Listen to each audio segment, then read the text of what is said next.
आराध्य भगवान वजसत तनय तद्धाम वृंदावनम काचित उपासना वजवधुवर्गेण जा कल्पिता श्रीमद्भागवतम अमल पुराणम प्रेम पुमार्थ महान श्री चैतन्य महाप्रभु मतभिदम तत्र आदर न परः। आराध्य भगवान वजसत तनय ব্রজনন্দন ভগবান শ্রীকৃষ্ণ আমাদের আরাধ্য দেবতা। ঠিক সেই রকম বৃন্দাবন ধাম যেখানে তিনি আবির্ভূত হয়েছিলেন সেই ধামও আরাধ্য।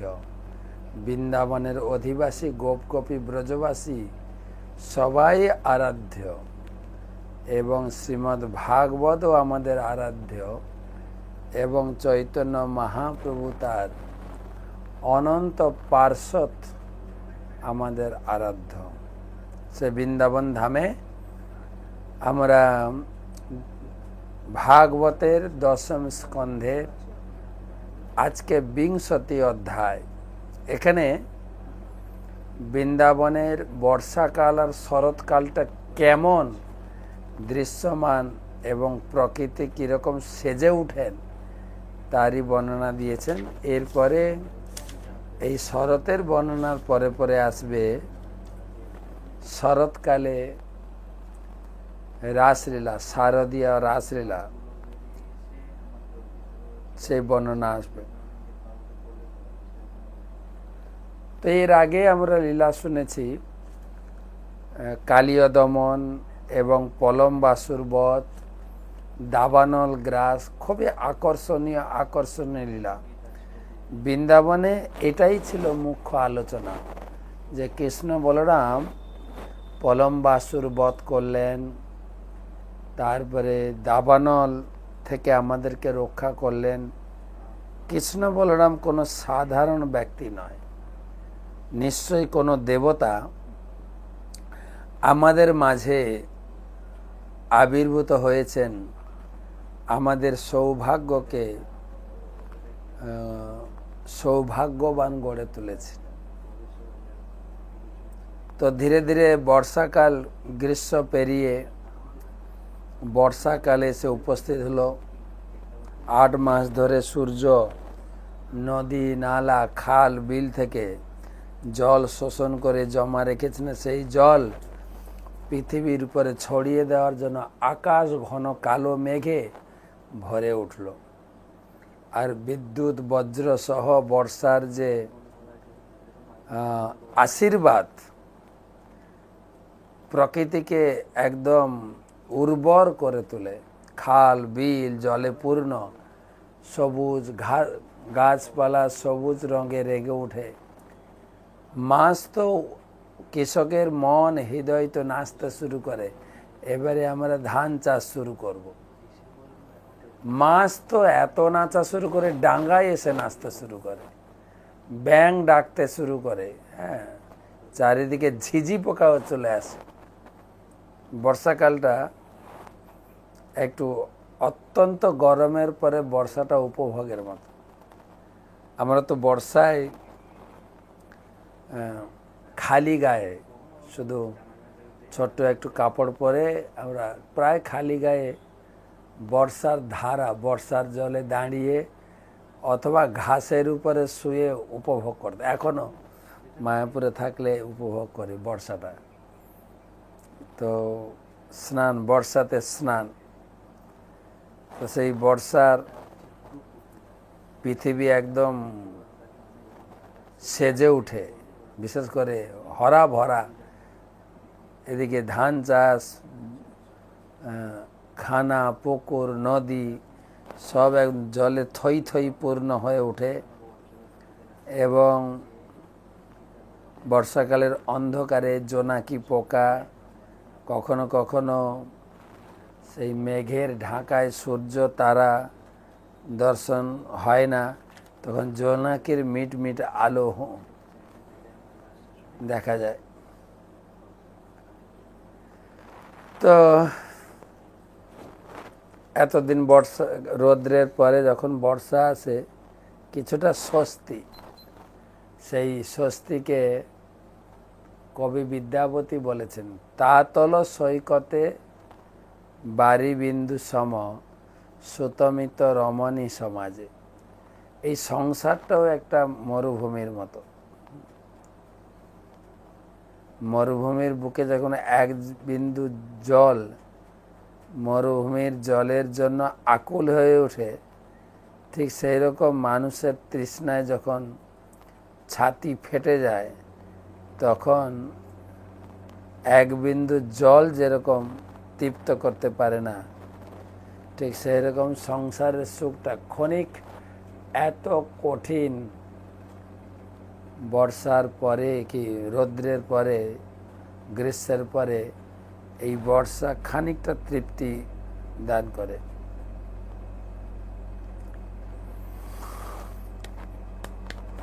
বর্ষার কথা অনেক বলা হয়েছে। বর্ষার পরে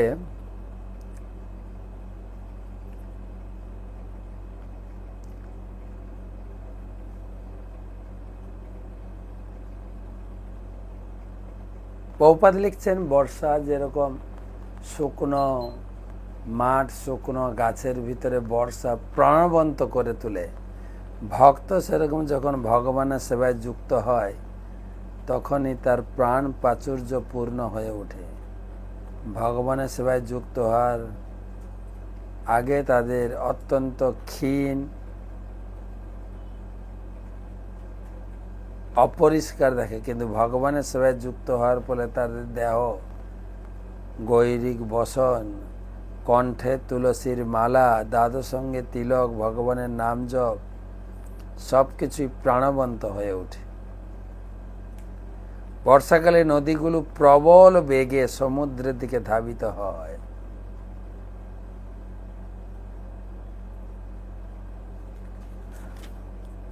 যাই হোক, বর্ষার অনেক বর্ণনা রয়েছে। বর্ষার পরে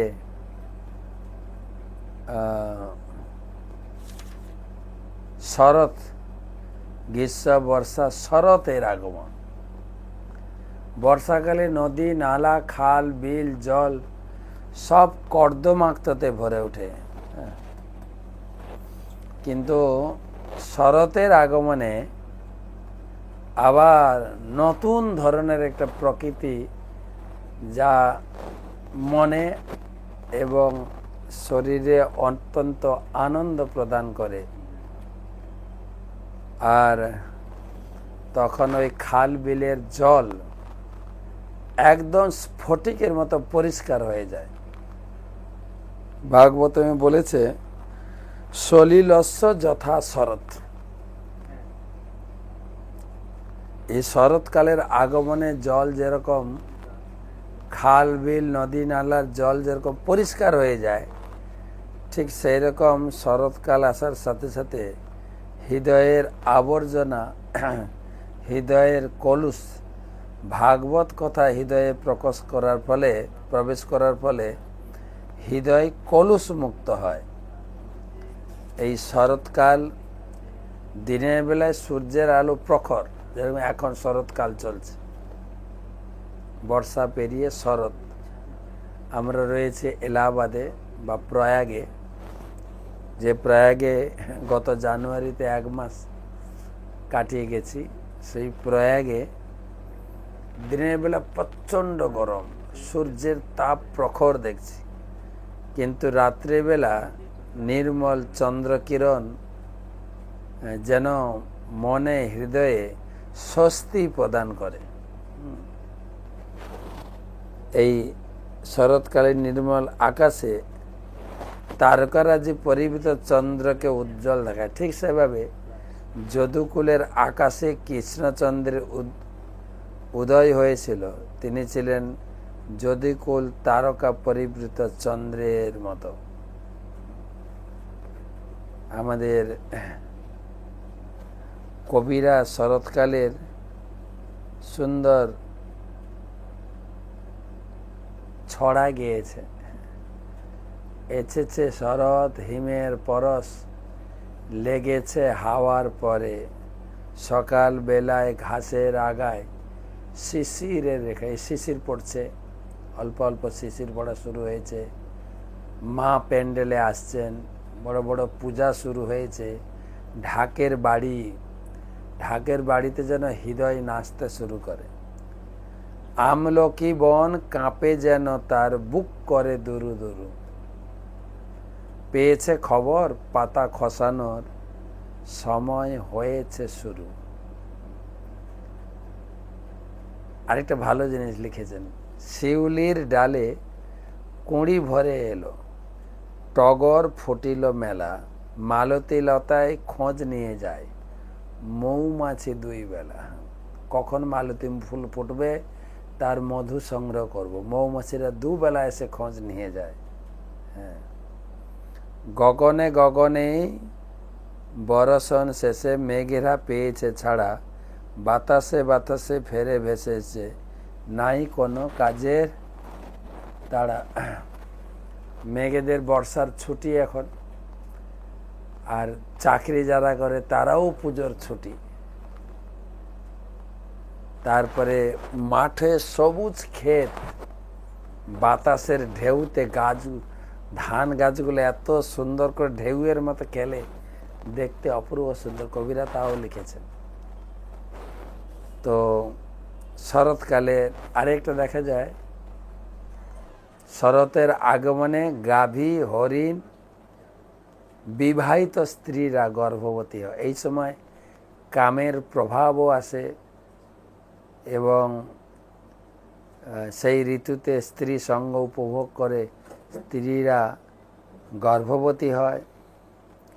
তেমনি এই সময় ভগবত ভক্তি অনুশীলন করে ভক্তিতে ভক্তরা উজ্জীবিত হয়।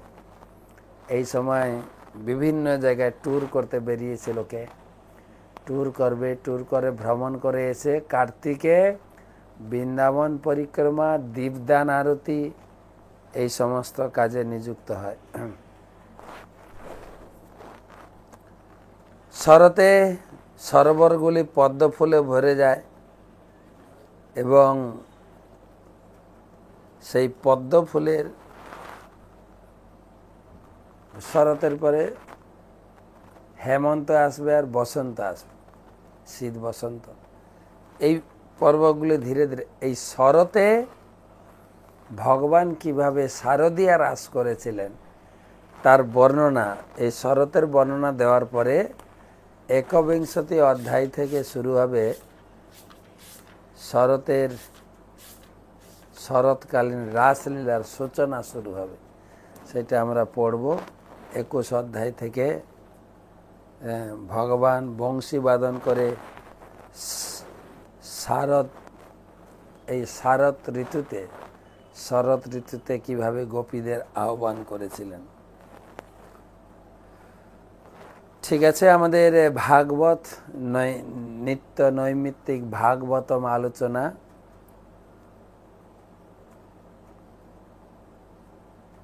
পঞ্চম স্কন্ধে 20 অধ্যায়ের 38 শ্লোক থেকে আলোচনা।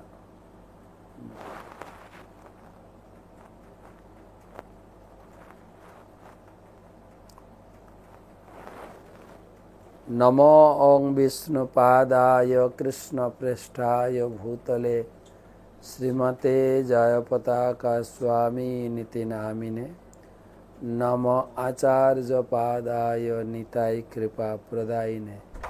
गौरकथा धामदाय नगर ग्राम तारिणे। नमो विष्णुपादाय कृष्णप्रेष्ठाय भूतले श्रीमते भक्ति वेदांत स्वामी नीति नामिने। नमस्ते सारस्वते देवे गौरवाणी प्रचारिणे। निर्विशेष शून्यवादी पाश्चात्य देश तारिणे।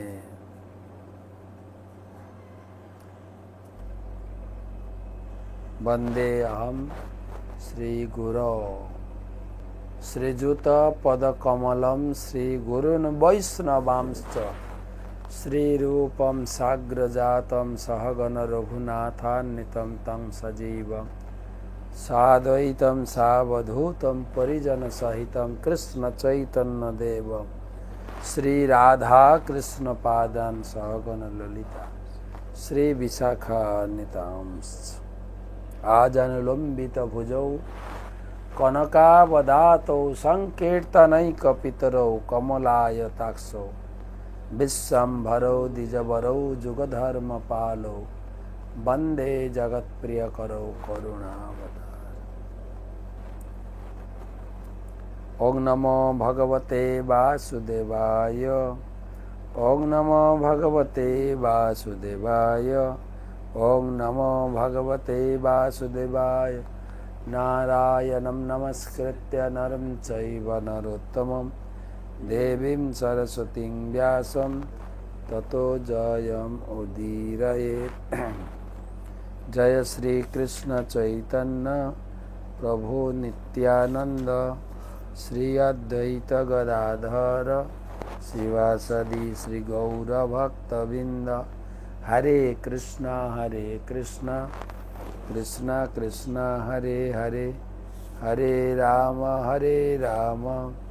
राम राम हरे हरे। श्रीमद्भागवतम पंचम स्कंदे विंशति अध्याय अष्टत्रिंशति श्लोक आलोचना 1144तम भागवत रसमाधुरी। एतावत् लोक विन्यासो मान लक्षण संस्था भी विचिन्तितः कविभिः सतु 50 कोटि गणितस्य भूगोलस्य तुरीय भागोऽयं लोकालोकाचलो।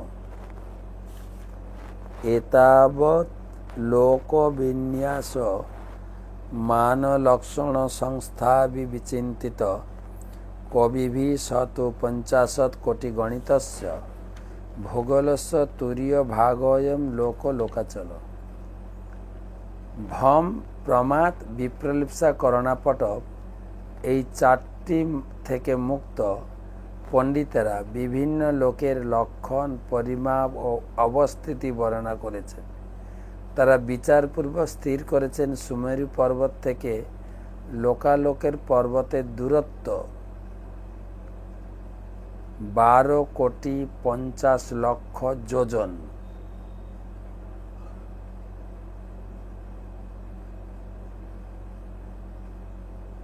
মানে 10,000 লক্ষ মাইল, অর্থাৎ ব্রহ্মাণ্ড গোলকের 1/4। আমরা ভূগোলে পড়েছি না, 3 ভাগ জল 1 ভাগ স্থল। এই 1 ভাগ স্থলের পরিমাপ কত বড়।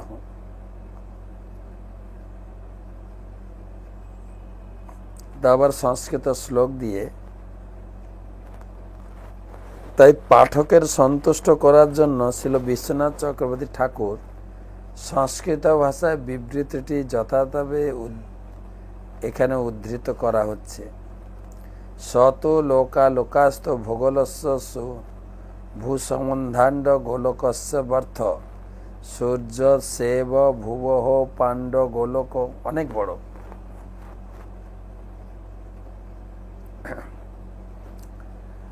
তদুপরিষ্টাচ্যত সুসাত্ম যোগিনাখিল জগৎগুরুণা ধীনিবেশিতা যে ধীরদপতয় ঋষভ পুষ্কর চূড় বামন পরাজিত ইতি সকল লোকস্থিতি হেতব। তদুপরিষ্টাৎ চতয় শীর্ষাসাত্ম যোনিনাখিল জগৎগুরুণাধি নিবেশিতা যে ধীরদপতয় ঋষভ পুষ্কর চূড় বামন পরাজিত ইতি সকল লোকস্থিতি হেতব। লোকালোক পর্বতের উপরে 4টি গজপতি জগৎগুরু ব্রহ্মা কর্তৃক স্থাপিত হয়েছে।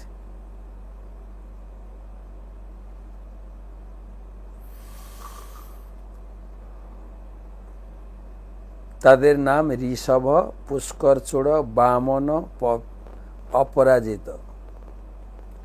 তারা ব্রহ্মাণ্ডের এই সমস্ত লোক ধারণ করে। লোকালোক পর্বতের 4টি চূড়া, ঋষভ, পুষ্কর চূড়, বামন অপরাজিত।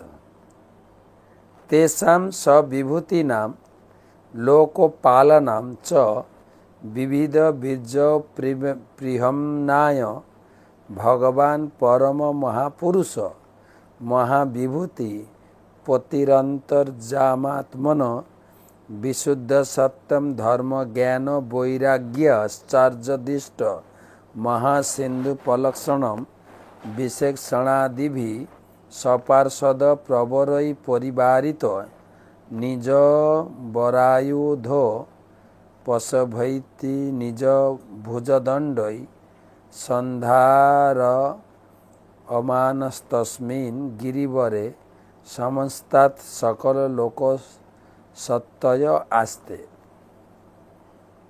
একটাই শ্লোক কিন্তু।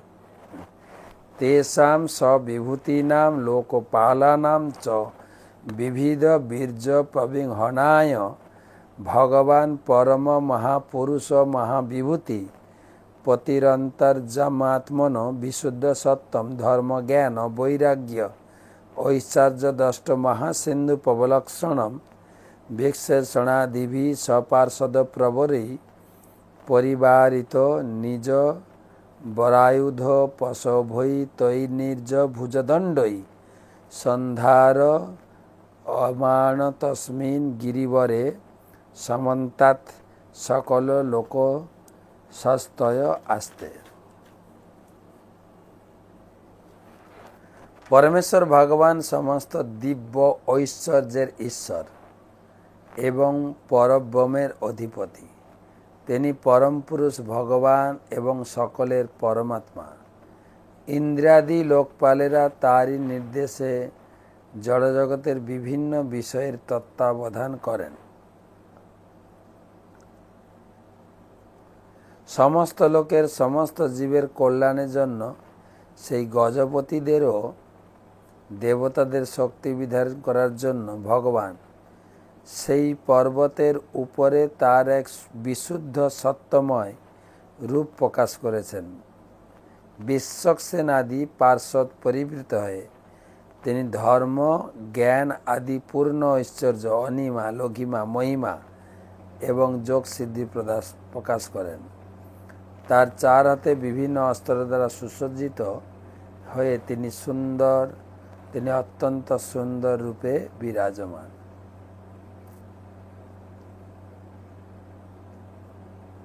ভগবানের প্রকাশ।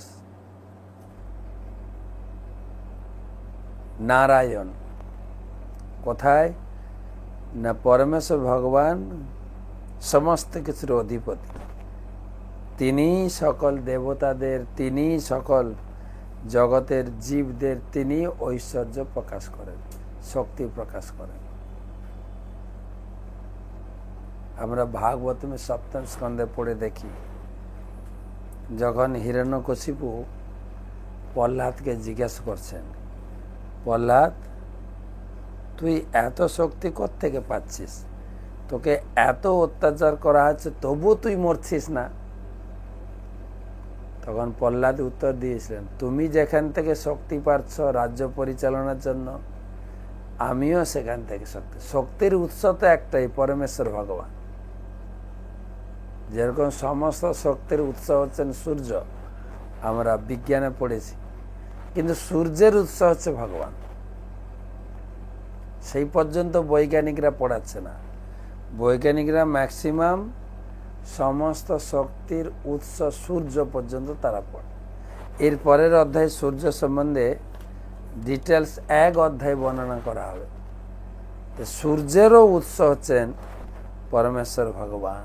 তো এখানে তাই বলছেন, সমস্ত লোকপাল দেবতাদের শক্তি বৃদ্ধি করার জন্য ভগবান আবির্ভূত হয়েছে। আকল্পমেবং বেশম গত এষ ভগবান আত্মযোগ মায়য়া বিরচিত বিবিধ লোক যাত্রা গোপিয়ায়েত্যর্থ। নারায়ণ, বিষ্ণু আদি পরমেশ্বর ভগবানের বিভিন্ন রূপ বিবিধ অস্ত্রের দ্বারা অতি সুন্দরভাবে অলঙ্কৃত। ভগবান তার চিৎশক্তি যোগমায়ার দ্বারা সৃষ্ট সমস্ত গ্রহলোক পালন করার জন্য সেই সমস্ত রূপ প্রকাশ করেন।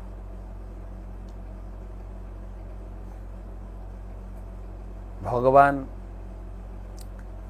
বিভিন্ন অস্ত্র শস্ত্রে সজ্জিত হয়ে আসেন, ভগবানকে সুন্দর লাগে দেখতে। নারায়ণ, ভগবান রামচন্দ্র, পরশুরাম, নরসিংহদেব, বামন, কিন্তু ভগবান কৃষ্ণের রূপ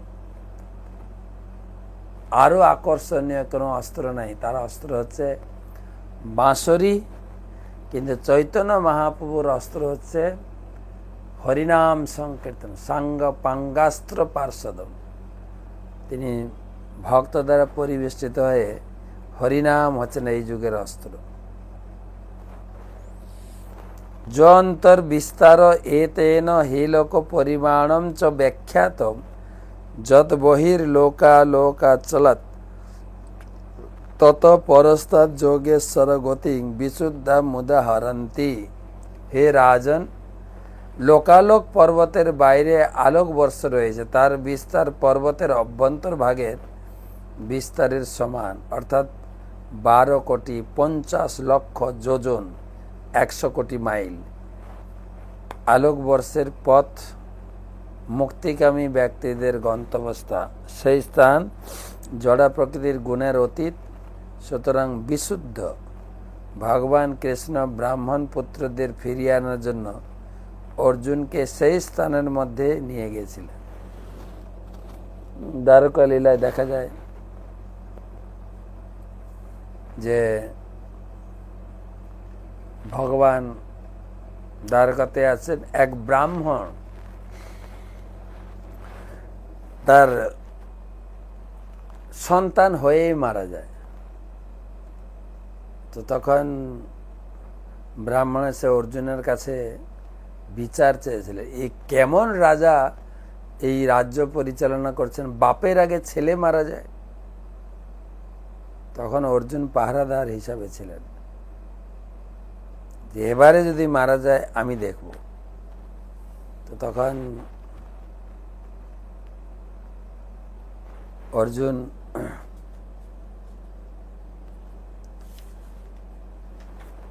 সেই ব্রাহ্মণের সন্তান হওয়ার সঙ্গে সঙ্গে মারা যায়। তখন ভগবান সেইখানে গিয়েছিলেন। কোথায় গেছে? সেই লোকালোক পর্বতের ভিতরে, যেখানে পরমেশ্বর ভগবানের আলোয় ভগবান প্রদর্শন করেছিলেন ভগবানকে দর্শন করার জন্য। কৃষ্ণের রূপ বা কৃষ্ণের আগমনের জন্য এই লীলা তিনি করেছিলেন। অণ্ড মধ্যাগত সূর্য দাব্য ভূমর দজন্তরম সূর্যাণ্ড গোলকয় মধ্যে কট্য সুপঞ্চবিংশতি। অণ্ড মধ্যগত সূর্য দাব্য ভূর্যদনন্তরম সূর্যাণ্ড গোলক মধ্যে কট্যাসু পঞ্চবিংশতি। সূর্য ব্রহ্মাণ্ডের মধ্যবর্তী স্থানে অবস্থিত, ভূলোক ভূগোলকের মধ্যবর্তী স্থান অন্তরিক্ষ, তাই এই ব্রহ্মাণ্ডের মধ্যস্থল। সূর্য ব্রহ্মাণ্ডের পরিধি দূরত্ব 25 কোটি যোজন, মানে 200 কোটি মাইল। সূর্য আর ব্রহ্মাণ্ডের মধ্যবর্তী, সূর্য এই ব্রহ্মাণ্ডের মধ্যবর্তী কোথায় আছেন? ভূলোক ভূগোলকের মধ্যবর্তী স্থানে সূর্য আছে। এক সূর্য সারা ব্রহ্মাণ্ডকে আলোকিত করছে। ভগবানের কি দান দেখেন। ভগবান সূর্যকে স্থাপন করেছেন, যার আলোকে এই ব্রহ্মাণ্ড আলোকিত হচ্ছে, যার আলোকে আমাদের দৃষ্টিশক্তি কার্যকরী হয়। এই সূর্য এই রাত্রে যে অস্তাচল হয়ে গেছেন, অন্ধকার, কিন্তু সূর্য শক্তি ধারণ করে এই যে বৈদ্যুতিক আলোক জ্বলছে বলে আমরা দেখিনি, এটাও সূর্যের সংরক্ষিত শক্তি। মিতেয়ণ্ড এইস এতস্মিন যদ ভূত্তত মাতণ্ড ইতি ব্যাপদেশঃ হিরণ্য গর্ভবতী যদ হিরণ্যাণ্ড সমুদ্ভব। সূর্যদেব বৈরাজ নামেও পরিচিত, অর্থাৎ তিনি সমস্ত জীবের সমষ্টি শরীর। যেহেতু তিনি সৃষ্টির সময় ব্রহ্মাণ্ডরূপ অচেতন অণ্ডে প্রবেশিত হয়, তাই তিনি মার্তণ্ড নামে পরিচিত। তার আরেক নাম হিরণ্যগর্ভ, কারণ তিনি হিরণ্যগর্ভ থেকে তার স্থূল শরীর প্রাপ্ত হয়েছে, অর্থাৎ ব্রহ্মা থেকে শরীর প্রাপ্ত হয়েছে, তার নামও হিরণ্যগর্ভ। তা সূর্যদেবের উদ্দেশ্যে যখন যজ্ঞ করা হয়, হিরণ্য কথাটি উচ্চারণ করা হয়।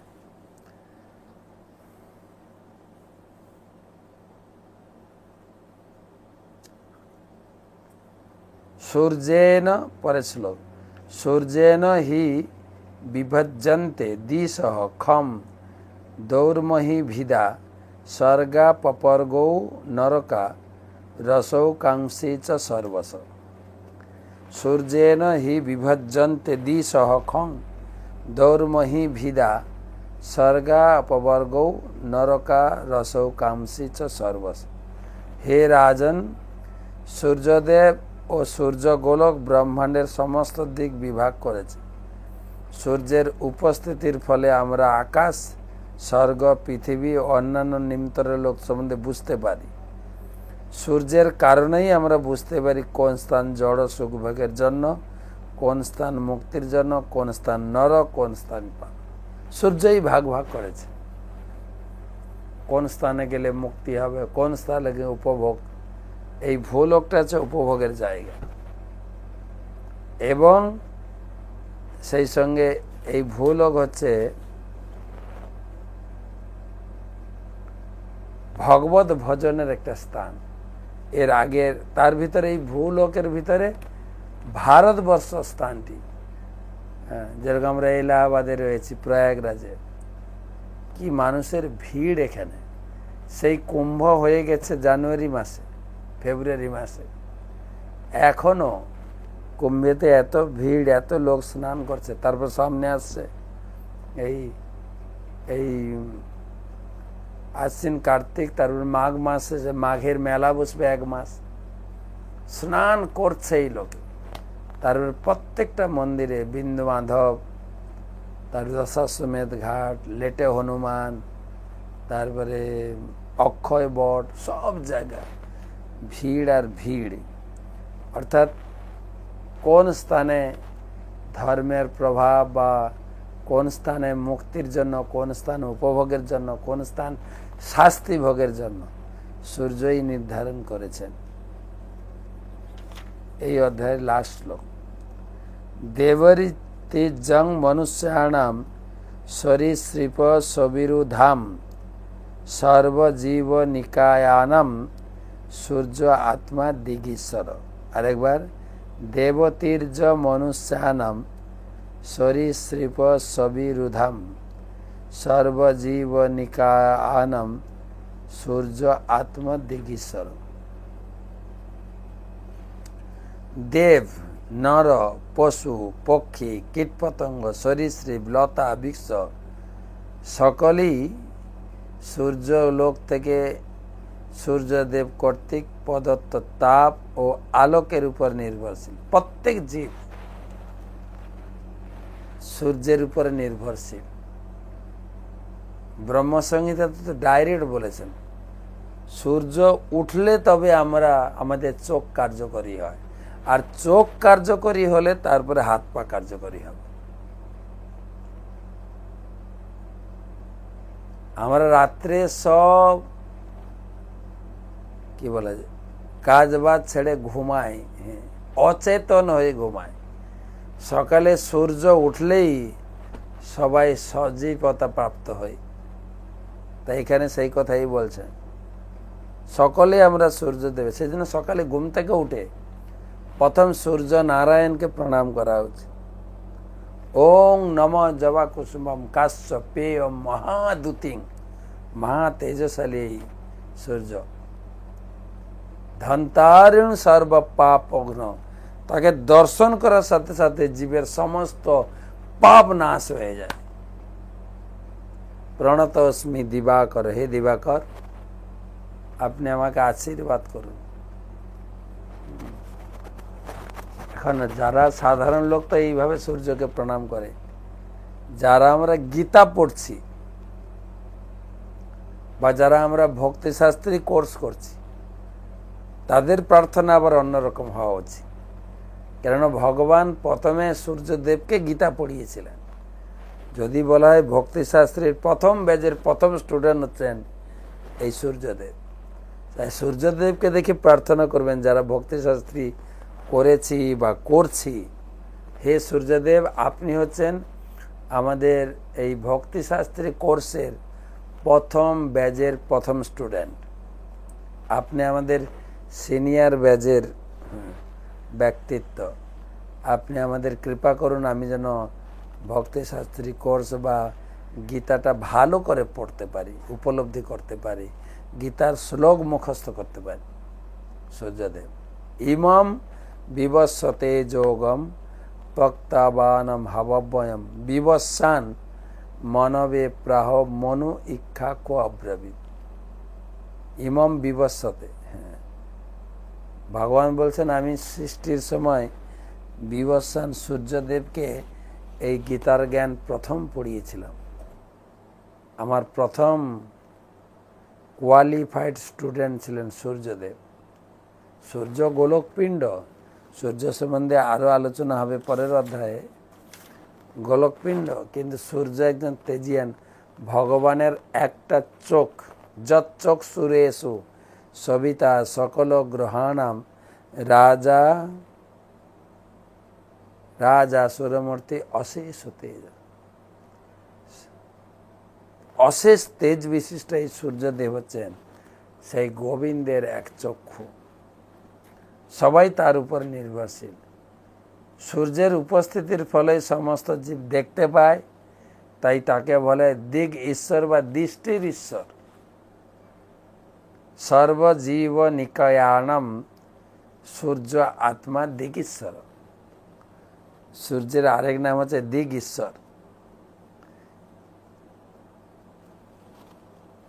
শিল বিশ্বনাথ ঠাকুর বলেছেন সূর্য আত্মা আত্ম তেন্য পার্শ্ব। এই ব্রহ্মাণ্ডের সমস্ত জীবের প্রকৃত আত্মা হচ্ছেন সূর্য। তাই যারা আমরা গায়ত্রী মন্ত্র জপ করি, সূর্যের উপাসনা করি, ওং ভূ ভুবস্ব সবিতু বরেণ্য ভর্গ দেবস্ব ধীমহি, এই সূর্যদেব হচ্ছেন সমস্ত জগতের আত্মা। তাকে হিরণ্যগর্ভ সূর্য নামক, এবং তথাকথিত বৈজ্ঞানিকরা ও সূর্যকে স্বীকার করছেন।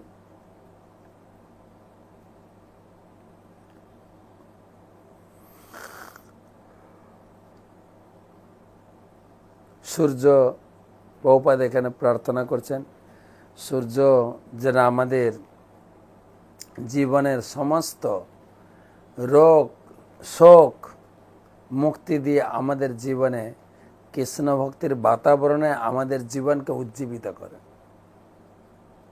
তাই সূর্যদেবকে ঘুম থেকে উঠে প্রণাম করা উচিত। সূর্যদেবের আশীর্বাদ এমনকি ভোরে উঠে না, জীবনের প্রতিটি পদক্ষেপেও আমরা দেখেছি।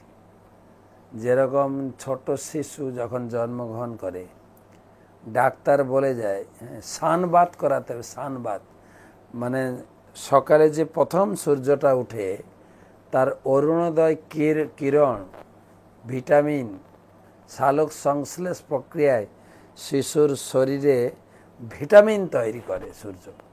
সূর্যের অনেক দান জগতের প্রতি। তাই এখানে বর্ণনা করা হয়েছে সূর্যের উপস্থিতির ফলে সমস্ত জীব দেখতে হয়। সূর্য উঠলেই আমাদের দৃষ্টিশক্তি, চোখ কাজ করে। তাই সূর্যকে বলা হয় দিগ ঈশ্বর বা দৃষ্টির ঈশ্বর। সূর্যের দ্বারা আমরা সেই দৃষ্টিশক্তি ফিরে পাই। তা আজকে এই পর্যন্ত থাক। কালকে তো শনিবার, কালকে আমরা চিত্রকূটে গিয়ে আপনাদের সঙ্গে ভাগবত পাঠ করব। কালকে ভোরে আমরা এখান থেকে বেরিয়ে যাব চিত্রকূট দর্শন এবং চিত্রকূটে রাত্রিবাস হবে। চিত্রকূটে এই প্রয়াগরাজের কথা আমরা আগে শুনিয়েছি, তো শেষের দিন আবার প্রয়াগরাজে আসব, যা যা দর্শন করব বর্ণনা করব। কালকে চিত্রকূটে অবস্থান হবে, দুদিন চিত্রকূটের কাহিনী বর্ণনা করব। আজকে এই পর্যন্ত রাখি। এবং আপনারা দুর্গার বিভিন্ন কথা ছোট ছোট ভিডিওতে আপনি শুনছেন। দুর্গা সম্বন্ধে আমাদের অনেক কিছু জানার, দুর্গা মা আমাদের জন্য কি করেছেন। তো ঠিক আছে, শুভরাত্রি।